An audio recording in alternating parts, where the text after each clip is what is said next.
Welcome back to Morning Manna. We're talking about good posture because your posture could be the difference between being down for the count or finishing on top.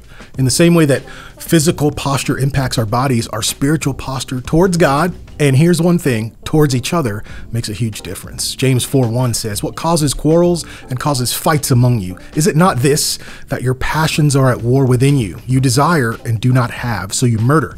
You covet and cannot obtain, so you fight and quarrel. You do not have because you do not ask. You ask and do not receive because you ask wrongly to spend it on your passions." That word quarrels there in James, it could refer to disputes between several or many individuals, and conflicts, probably talking about one individual with another individual. Either way, both types of conflict, large or small, they are enemies of peace. The bottom line is that collective problems are typically traced to individual desires gone astray. So what causes poor posture? Well, we fight the wrong fights. We give into outrage. We tear each other up. We get bent out of shape because of our out of control urges. We want, we scheme, we kill, we're jealous, we fight, we war. We don't ask God. And even then when we do ask Him, our motives can be off. That's what causes the bad posture. So what does this look like even more? James calls it out in verse 4. He says, "You adulterous people, do you not know that friendship with the world is enmity with God? Therefore, whoever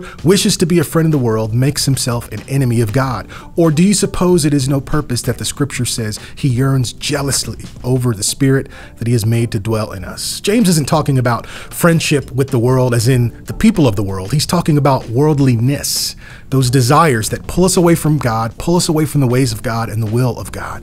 Friendship with those things is what puts us on the opposite side of God. So what is your posture towards the things that God hates? Things like pride, lust, rage, jealousy. Your posture could be the difference between being down for the count and finishing on top.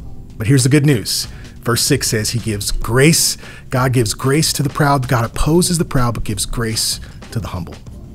See you tomorrow.